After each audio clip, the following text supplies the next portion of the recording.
And sometimes by not working through what was there, we realized that it shouldn't have been there to begin with. There's a difference when you're like bringing yourself fully present to the table and then also meeting the other person where they're at. That's your safeguard presence. Because you were fake, it's likely not real. And so that is a really sobering moment of being like, oh, I thought this person really, really liked me. No, they liked the version of you who you were in front of them, not who you truly were.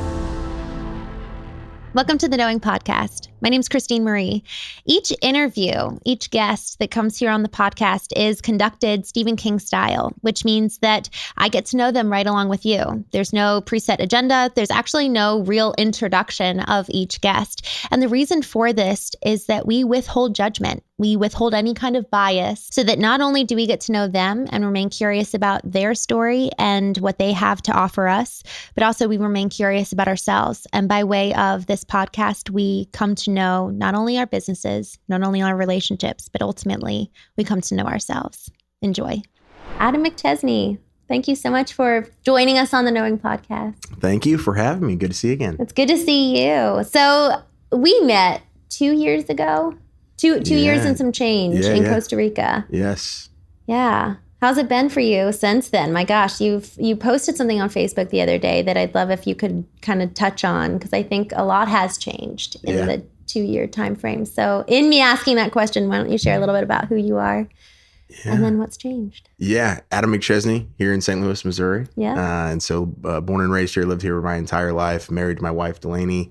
We have a little over 1-year-old Murphy and our dog, Georgie, but been in digital marketing for the last 6 years, part-time and full-time, full-time about 4.5 years. And so the recent change is I went back out on my own, kind of went through a transition this year. I was a franchisee of a digital marketing agency, then became a partner of that agency, and it just didn't work out for a variety of different reasons. So kind of went back out on my own, launched a Mastermind where we teach people personal branding and digital marketing. And then when we finished the exit, relaunched an agency just because I realized after not doing it for about 6 months that I was still really passionate about what we were doing with websites and SEO and digital marketing and the impact it had on businesses.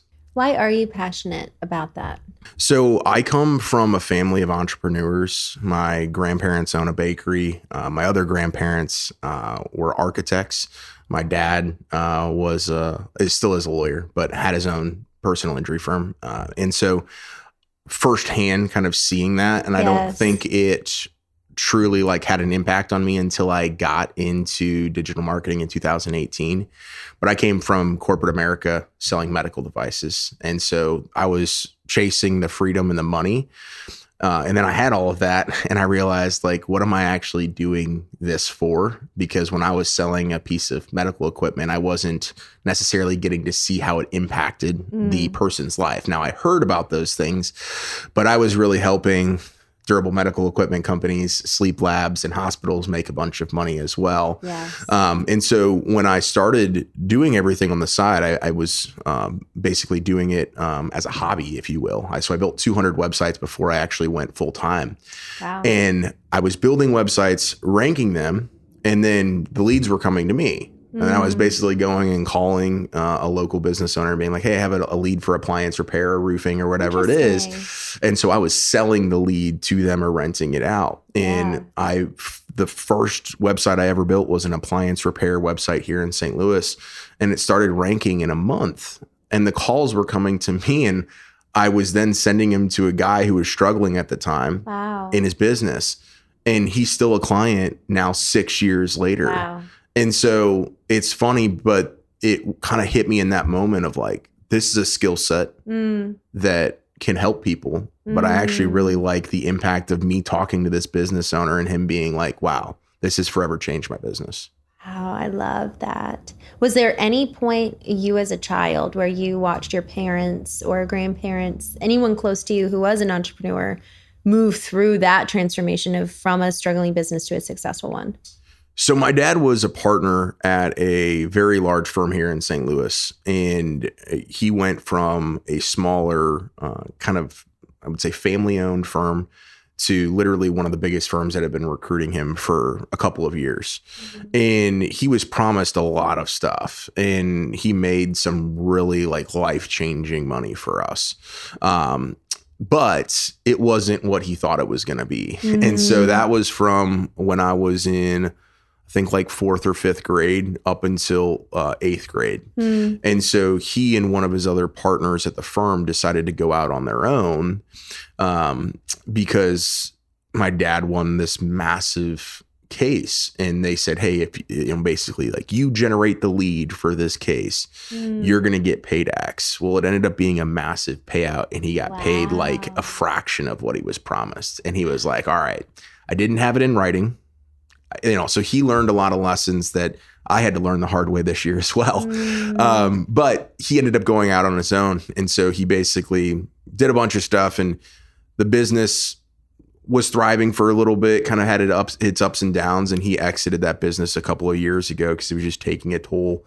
My parents got a divorce through that business and, second mortgage on the home, all this crazy stuff that, looking back on it, I was getting ready to head to college when they got divorced. And I'm sitting there and I'm like, now it all makes sense when I have to relive it and do it from a business owner standpoint. Now, me having a family, a kid, all those different things. And so you're like, well, I don't know why, they were arguing or why that was a struggle.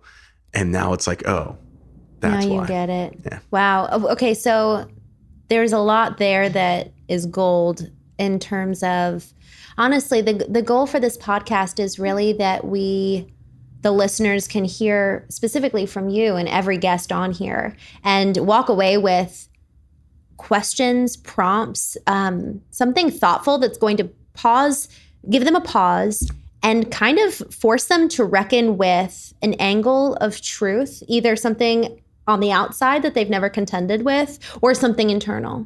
So whether that's they're listening to you share and something's rising up within them and they're like, ooh, I don't like that feeling. I want to move away from it. But actually the point of this podcast is to sit in the discomfort. And the goal is that our conversation conjures discomfort with which we then contend, you and I and the listener on their own.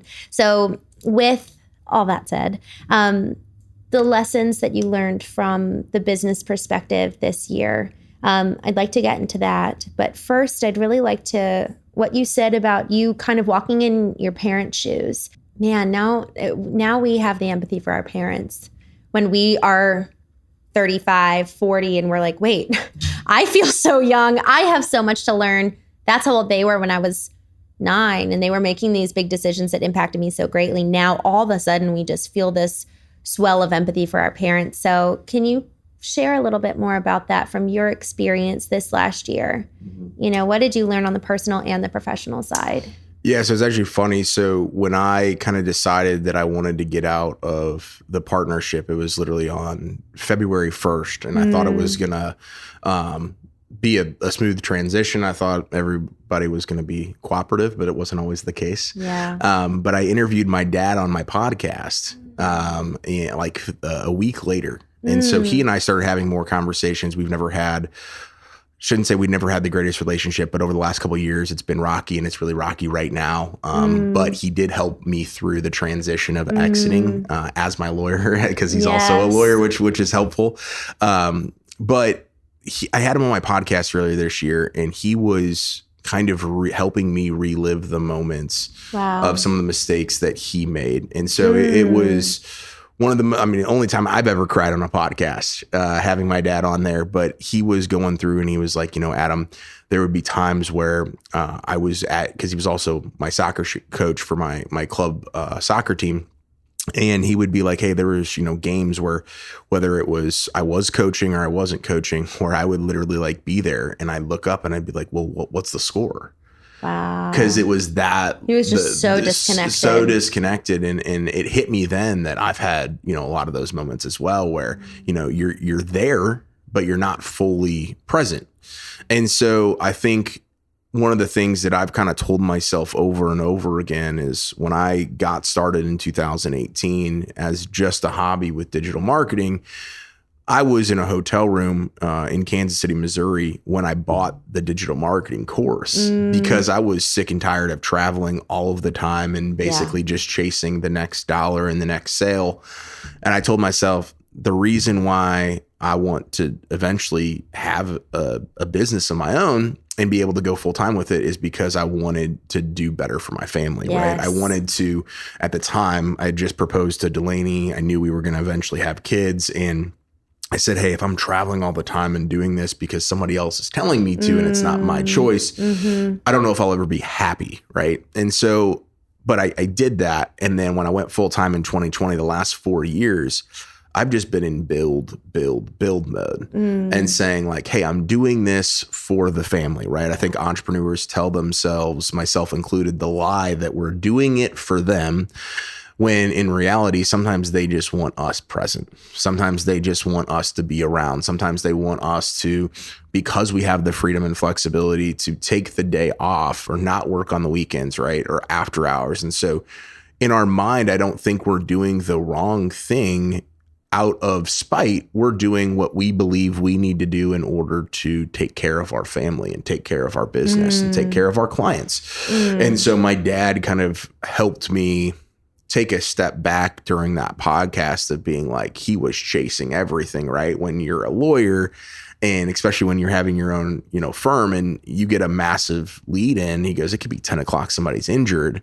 If you don't pick up the phone and you're not responding to them and having a meeting with them the next day, they already found somebody else, right? And so being a lawyer is a lot more cutthroat than being a digital marketer or a business consultant. But I think that just kind of started the process of me unpacking stuff more, and especially because he did go through a similar issue in his partnership where he said, hey, like I got screwed over. I want to go out and do my own thing again. He had to go through a legal battle as well. So I had to relive this year a lot of the business stuff my dad did, and he helped me as my lawyer through the process. Wow.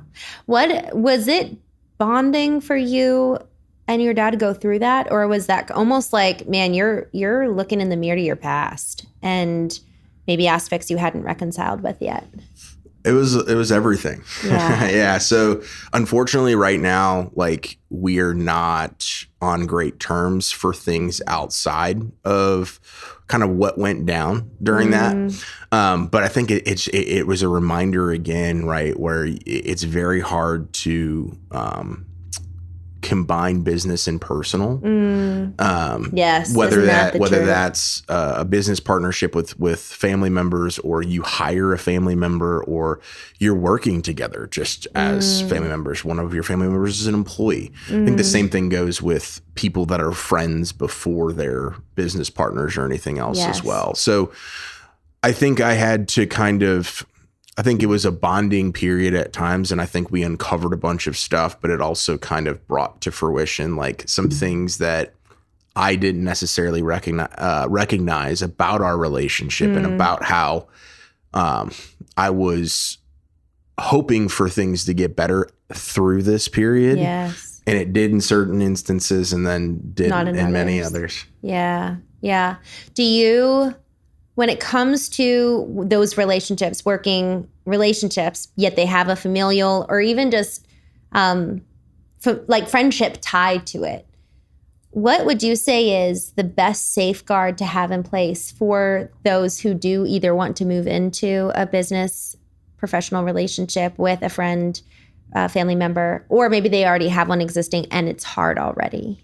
So, and that's a great question. And I kind of always said I didn't want to do business with family. I didn't want to get into partnership. And so I think the biggest thing that I realized this year is because my last business partner I was very good friends with.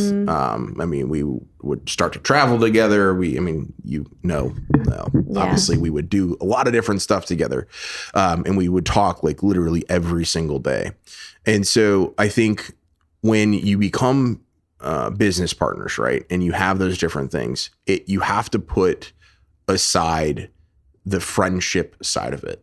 So for example, like if you and I were getting into business together and one of us was like, well, we're friends. We don't need to get that written down. Or we're friends. Don't you trust me? Those are the things that I was on the end of being like, okay, yeah, you're right. Yes. And so I basically merged in a $2.5 million a year agency, hundreds of clients, my team members, a lot of money, and bet it all, right? And it didn't work out. And so I didn't do a good enough due diligence on my end throughout the process and hold strong. I let personal and friendship cloud what needed to happen. So and I have a lot of friends that are in business with family members and in business with friends, and they've been doing it for years and it goes really well. For the most part, what they tell me is being able to treat it like a business and being able to treat it personally when it needs to. And a lot of that is done by documentation. No differently than you sign a marriage license or anything else, as it says, hey, I bought this house, I bought this business and we own it XX. Having everything in writing, I think, clears up a lot of the stuff and just protects everyone. That's so good. Otherwise, there's always going to be one party that is always feeling a little bit like, I got the short end of the stick. Yes. That's so wise. One of my favorite questions when it comes to relationships, because some of my bend towards relationships has been to kind of silence my own intuition and just take other people at their word. And I grew up very Christian conservative, and an element of that was predicated in this biblical scripture of your heart is deceitful above all things and desperately wicked, who can know it? And so it's like, well, I must be wrong. They must be right. And so I really had to contend with that over the last 3 years, specifically when I kind of woke up and I kind of reckoned with the person in the mirror for the first time, and realized how much I've been living my life really, truly distrusting my own instinct and my own intuition and taking the other person completely at not even at their word, but it was taking them at their word and abandoning self. You know what I mean? There's a difference when you're like bringing yourself fully present to the table and then also meeting the other person where they're at. That's your safeguard presence, circling back to what you're saying, like our own full presence of mind here in this moment. Yes, being future thinking, chasing, to use your word for your dad, like it's the blend of the visionary with the presence of being. And that, I think, is, my question is like, well, what does wisdom say to this? That's been a big safeguard for me, because I think you're right. The writing everything down, I think that's one of the best pieces of advice. And usually the best pieces of advice comes from when we overlook the simple moments that come and bite us in the butt because it feels like not a big deal at all. It feels inconsequential. So thank you for sharing that. Is this in writing? And then what does wisdom look like on a practical third-party objective level? Because the third party moves us away from the relationship component, which is interesting. And I also think, too, is like, a lot of us, whether we want to admit it or not, like we want to please other people, even though we know that if the roles were reversed, right, they wouldn't probably take the same actions. So like I've had multiple instances this year with whether it be in business or with clients or family members and friends where it's like I go above and beyond and out of my way. And I will say sorry when I probably shouldn't and don't need to. Only to get their validation that they now believe I was the one in the wrong. So then that way I can put my head on the pillow at the night and be like, well, Christine and I are friends again. Yes. Even though that is really not tackling the core problem and issue. And if I'm someone that doesn't like confrontation and I'd rather just sweep it under the rug, move it to the side, and move on from it. But I realize now in this year as a whole, through all of those different things, my lack of willing to fix what typically gets swept under the rug is something that comes back kind of full circle on the surface and usually blows up over time. And it's not because I was wrong or they were right. It's because we weren't willing to work through what was there. And sometimes by not working through what was there, we realized that it shouldn't have been there to begin with. And so that is almost more detrimental to me, somebody that wants to, oh my gosh, I thought this person was my best friend. Yes. If we actually go try to solve this and we realize they are them and I am me, well, what does the past 10 years actually look like? Because there's so much more there. Oh, Adam. Oh my gosh. There's so much that, I feel like for most people, they're going to really nod their head and be like, yes, because I think most people have gone through a falling out of sorts and professionally and personally. And frankly, there might even be people who need to have a falling out. Yes. Because perhaps it was never supposed to happen in the first place. Mm-hmm. So can you help let's take 2 use cases here. Let's take the relationships that perhaps should have never started in the first place and kind of put that under a magnifying glass first. And then we'll talk about the relationships that maybe just need a severe workaround, or maybe it was good for a really good time and we just need to part ways now. But looking in an isolated manner at the relationship that should have never started in the first place. And I really appreciate you talking about this from personal experience. That's always painful. So thank you for being willing to share.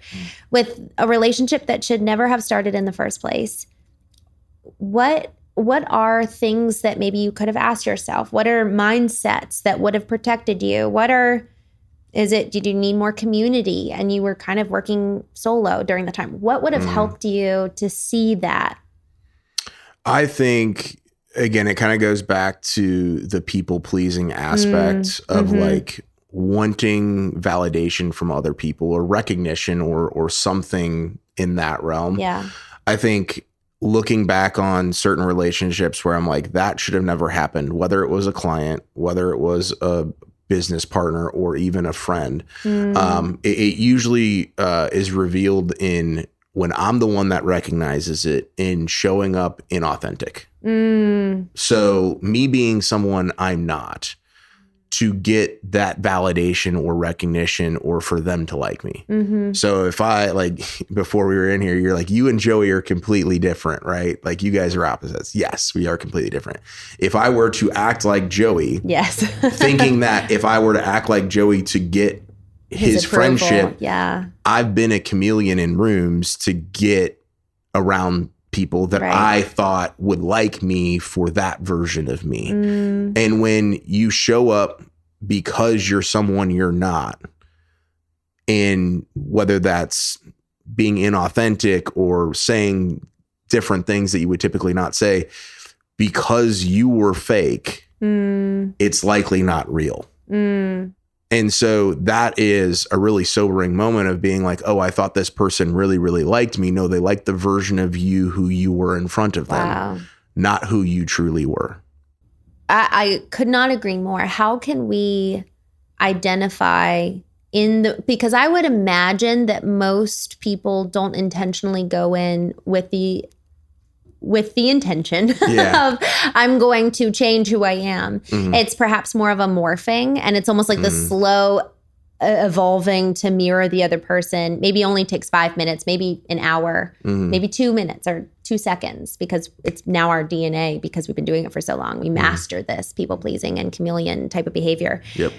How would you help people begin to pick up on that before they go too far down this path where now it's almost like, well, they don't even know me? So I think a lot of it comes down to not being like truly happy and loving ourselves. And so I think a lot of times where I look at these times where, whether again, it was friends or business partners or family had even taken advantage of me, like where was my guard down? It was because I was hurt personally, and I didn't have the self-confidence and really the determination that like I was good enough, and if my best isn't the best for them, then I don't need to have them in my life. And so I think it comes back to, am I who I need to be in this moment to build a new relationship, or to take this relationship to the next level in a business partnership, or whatever the circumstance might be. So I think like the questions that I would be asking am I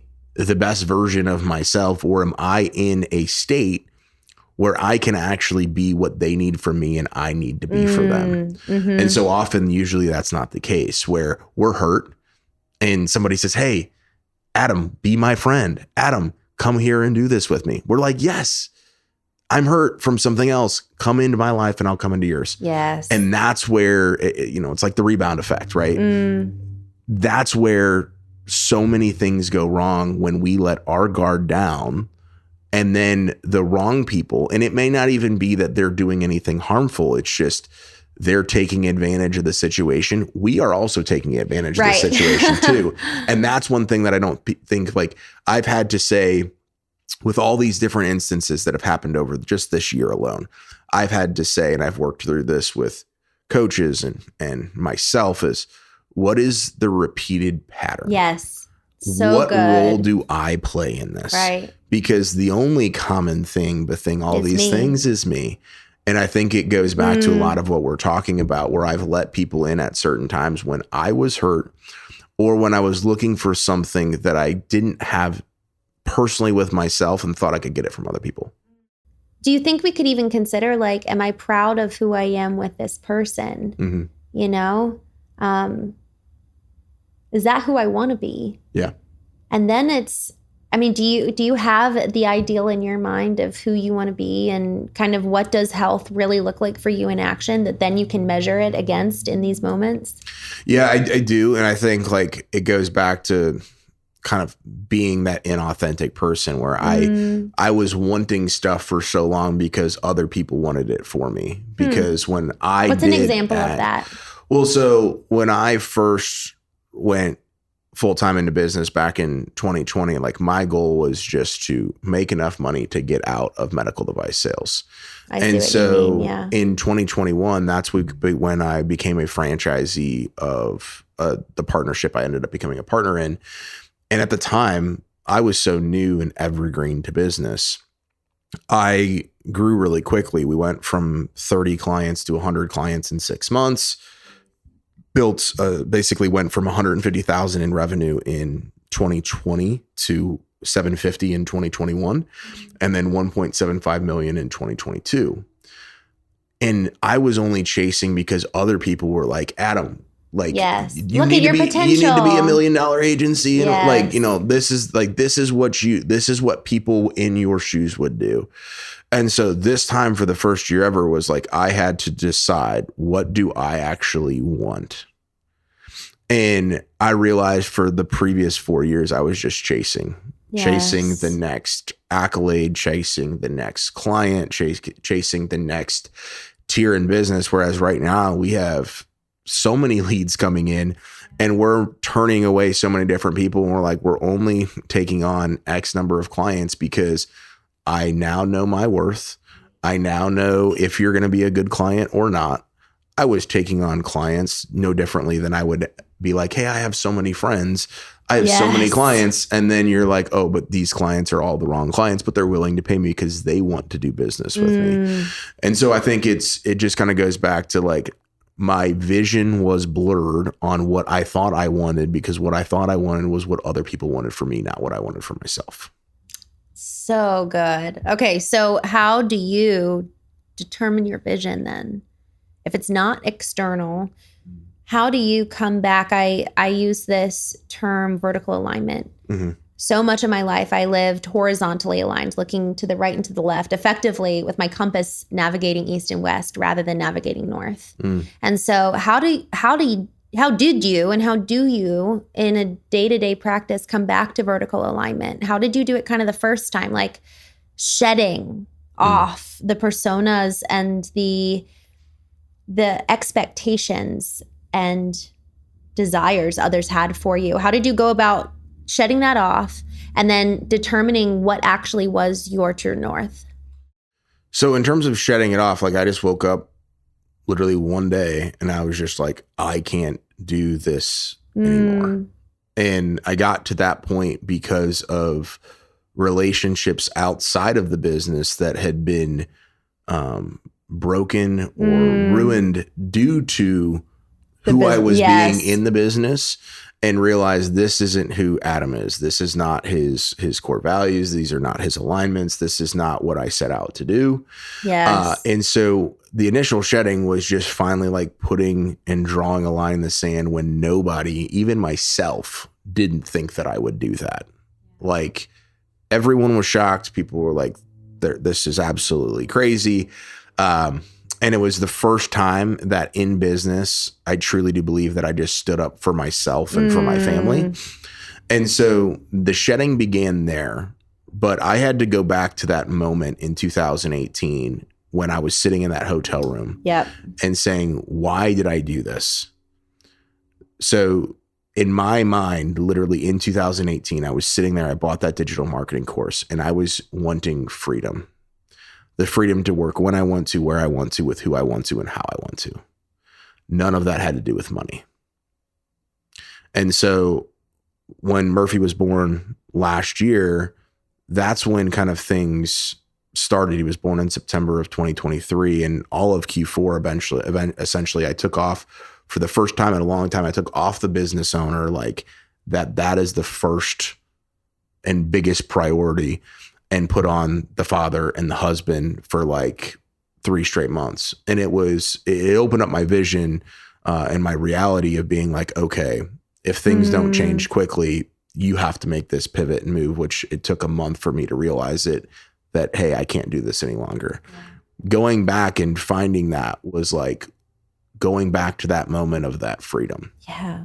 Of being like, hey, what does this freedom actually look like? So I reverse engineered essentially what I need to be making in business, from the business and from other ways that we make money, to be able to be like, hey, we're good. Instead of just being like, oh, let's try to get to 3 million. Well, the difference in what I took home from 750 in 2021 versus 1.75 million wasn't that much. Yeah. So I was chasing that other thing. Yeah. So I was chasing that other thing. So I had to reverse engineer, what do I actually want? I was building, again, business for external reasons and for other people. Now you have to obviously do that, but I was putting myself last. Yes. And so running a business, you got to put yourself first and truly do that. And so I reverse engineered what that looked like. I reverse engineered how many clients, at what price point we have to charge them, how many team members I need to have. And it was the first time that I actually started to write some of those things out. Like I would write stuff out all the time, but it was not because of what I wanted. It was because of other things. So I think like the shedding led to going back to that initial moment on why I got started. I so appreciate and respect that process, and going back to the genesis of why it all began in the first place. When we think about freedom, I really do believe that kind of at the deepest level, we want freedom, connection. Mm-hmm. And there's probably a few other elements too, but freedom and connection. And it was interesting. I took a conversation that I had with one of my, it was actually a sister. I just recorded it on my phone. It was a hard confrontation that we had, and I put it through ChatGPT, and I said, where are my blind spots? Like, where am I contradicting myself? And it went through the transcript, and it effectively told me, like, person A, which was me, it's saying person A wants autonomy, and they want to be included. And I was like, yeah, I want connection and I want freedom. Yeah. And it's just so interesting how, like, man, we so desperately want the connection with people. And that's like from our deepest, most tender selves is that desire to be loved and to be wanted, to be included and desired. And as we get older and progress from childhood into adulthood, that freedom desire comes in. And then it's like the clashing of the two.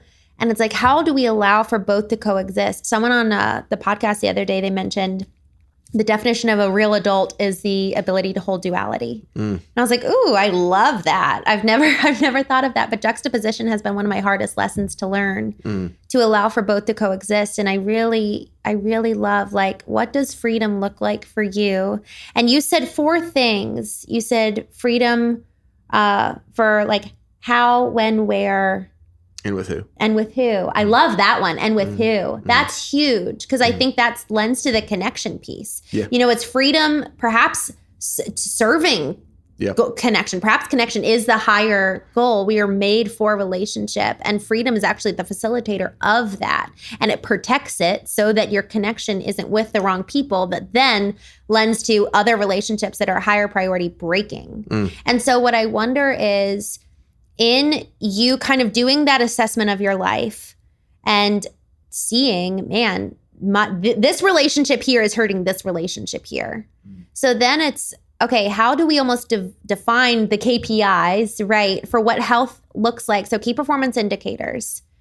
What are those indicators that we can have lined up for our personal relationships and our professional relationships to assess the health in both, ensure that one is not damaging the other and vice versa? That's an interesting question, because I think a lot of what ends up happening with those relationships is it's kind of the same. I'm not going to say like same KPIs, but for me, it kind of ties in together. So I know we've talked a lot about like keeping business and personal completely separate. I think they intertwine, but I think you have to be able to be like, if we're in business and there's a personal relationship as well, as am I talking to Christene, the business aspect of it, or am I talking personal? Yes. And me being on the same page and doing that, I think, is super important. But for me, I think it comes down to, it's very simple. It's like, do my core values align? So I know my core values, and do those core values align with that person? Secondarily to that is, I have a person, or I have a purpose and mission, and what I refer to as my burn. I know what that is. Does this person contribute to me being able to do that, or are they not? And because I think like relationships are very, very difficult versus like, if I'm looking at a department inside of my business, we have a scorecard, we have KPIs. Did we make the sales number this week? Did we have as many client meetings? It's like yes and it's no. But I think one of the things that has really started to happen more and more, the older that I've gotten, and the more, I guess I would say, like, the more wisdom I found, probably the best word is, people come into your life for a reason or a season sometimes. And sometimes they should never, they're there for life, they're there for a reason, or they're there for a season. And it is that sobering moment, realizing that maybe you thought someone was going to be around for life and they were just there for a reason or just there for a season. But I have to start at home and then move backwards. And so in that, whether it's business or whether it's, been my parents or my siblings, I've had to say, well, is this affecting what's going on at home? Are they trying to manipulate what's going on? And when you're growing up, and you're growing up in a family, we had a great family, and even after my parents got divorced, you don't like grow up thinking like, well, why would my mom or my dad try to manipulate a circumstance, right? And do it now because they have a grandchild, and and you're sitting there and you're like, oh my gosh, like I have so many things going on that I can't even fathom trying to deal with this right now. And so I think it kind of comes back to like sweeping stuff under the rug, because you're like, I can't deal with this right now. And in the moment, it seems like such a good idea. And it ends up just having a negative impact on everything. You mentioned presence. And I want to focus on that. I wonder, for you today, how does the role of being present play out in your day-to-day? How has that been? Like, how do you think about the presence of being? How do you kind of interact with it? If you think of it as kind of something objective, right? That you can kind of step into and step out of. It's being is a living, breathing entity, like doing is. You can step into this mode of doing, or you can step into this mode of being. So what's your relationship like with being? Yeah. So I think like for me, it comes down to like my mind and then distractions. So like I don't typically do podcasts on the weekends, for example, but I've done a couple of them. And I would argue that they're probably some of the best podcasts I do. I made YouTube videos before I went to my office before I came here. They were some of the best YouTube videos I made. It's because there was limited distractions and my mind was right.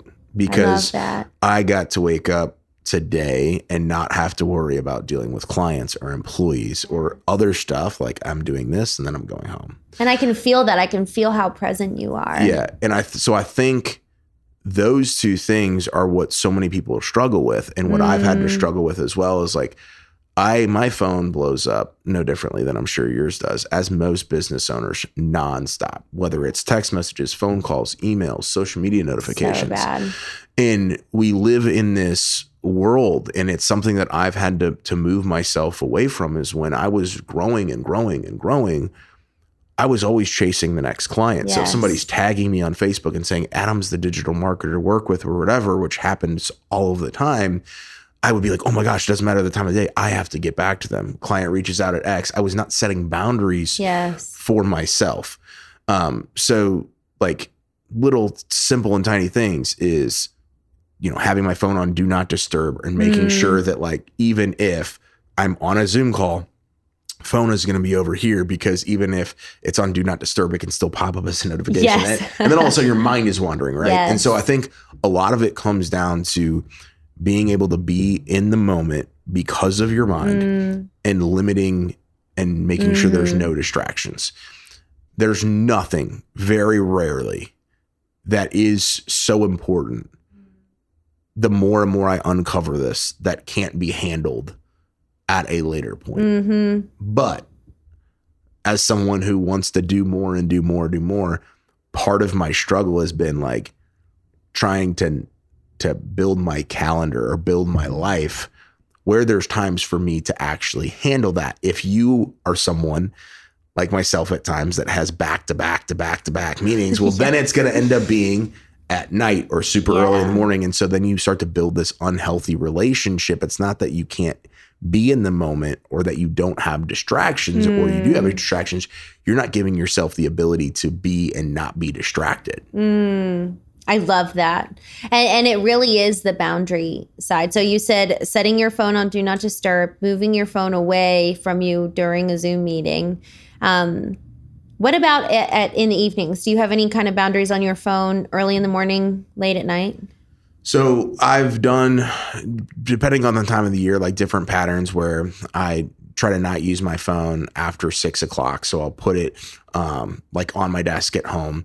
I will say, like, in this last 6 months, as we've continued to grow, as I have team members all over the world right now, it's been harder to say, hey, I'm not going to touch it. Yeah. But when I've been at my best, and I'm talking best in business, best personally, and best in my health and fitness and relationships, it usually comes by not touching the phone for a certain period when I wake up and having it as basically off or away at a certain period in the evening. Because I think that we get a lot of validation from, again, those things, especially when they're good. But I also think that I was in this mindset, especially when I got started and in building these businesses, that was like, I'm going to work so hard. Yeah. Right. And so then we're like, okay. And so we go absorb all this information. We're reading all the books. We're listening to all the podcasts. We're going to events. And people are like, I'm working 12 hours a day, 14 hours. And then like you do that. Right. And then you're like, okay, but for what? Because I would almost argue, as I've seen, and the biggest difference I've made this year is, I would say 90% of the year so far, I've gotten to the office 8 to 4. Like that's when I'm in and I'm good. Now I might do stuff at night, but I have an office where I go into and I go out of. Which How helps. healthy to have a physical location. You're leaving your home, especially with a 1-year-old. Yeah, for many reasons. It's huge, yes. but I would say like that's been the biggest difference. And I'm still working on it to basically maximize that. But so often, the 12-hour day is actually not as productive as a really, really solid 6 or 7 hour day. Yes, completely. But we're thinking quantity, right? Well, it's like the 1.75 million versus the 750. Yeah. I mean, seriously, when we think about net versus gross, we want a higher net. And so what do we need to be doing to set up the parameters so that we get the max? And to your point, how effective you've already been today just in the couple of hours. Obviously, it's a Saturday. Yeah. So thank you. Yeah, of course. But just showing how those boundaries in place, I don't work on the weekends, or I only work 6-hour days. Then you know that those times are going to be super, super fire. And obviously, it's not like that. That is always the case. But I think like great. the motto that I'm kind of running with right now, and it's really clicking, is just less is more. Yes. I love that. Less relationships, less clients. Yes. Less That's great, Adam. of everything. For the purpose of the quantity that's derived from those pockets, then, I mean, honestly, then you have more to give. If we think of our energy, what is pulling from us, what is currently weighing on us as well. The unhealth of certain relationships do weigh on our subconscious minds. And I think we really need to pay attention. What are we dreaming about? What do we find our mind wandering off to? And because that is a form of distraction in one sense. If our subconscious is distracted by unprocessed, painful relationships or unprocessed relationships of the past, even if they're like, it's been years, why am I still thinking about this? I think we really need to pay attention to where our subconscious goes in sleep, in the mind wandering and drifting, because that's going to free up our mental capacity as well. One other thing too that I found interesting this summer was I actually did the carnivore diet. And I only did it for about 3 weeks, but man, the results of it was so shocking to me because it wasn't what I expected. So I usually wake up at 4 a.m. when I'm on my habits, not traveling aggressively. And I'll wake up at 4 and go to the gym right away. And then I'll do my vertical alignment time in the morning just to get centered. But around 4:45, 5 o'clock, I'm thinking about food. Like I'm hungry and I'm like, okay, what am I going to eat? And I caught myself doing that on multiple occasions. And I'm like, man, it is 5 a.m. If I'm already thinking about food and I'm not going to be done eating until 8 o'clock at night, I was like, man, this is taking up a lot of mental space. And when I ate carnivore, I couldn't really eat anything aside from meat and eggs and a little bit of cheese. And I realized how much mental freedom I had. And it was literally just like this thing consuming a lot of time in my mental faculty. And it was cool to have that release. So I really think that that's something that's important for us to do a mental audit. You said, I said, what's one of your safeguards? And you said, my mind. And really being able to protect your thoughts. And I think that we need to spend more time auditing our thoughts and then taking mastery over them. Because the external doesn't have any weight unless we give it. Yeah. So I really, really appreciate that. One last thing before we wrap up. We talked about the relationship that perhaps shouldn't have even started in the first place. I'd like to circle back on the relationship that was healthy for a time, for however long, and it's coming to a close. How would you guide folks based on your experience who are moving out of relationship? What are some practices? What are the practical and kind of the more existential concepts that they should be bearing in mind? Like, here are some literally tangible actions that you can take and then intangible mindsets.